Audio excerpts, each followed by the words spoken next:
dhabahe ku dhaatawaki daragiyo dhibaataba dhinacayga jooge sharaftayda dhowre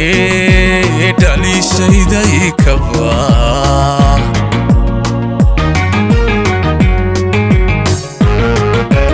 walaalkayga dhabahe ku dhaatawaki daragiyo dhibaataba dhinacayga jooge sharaftayda dhowre dhaliishayda ikaba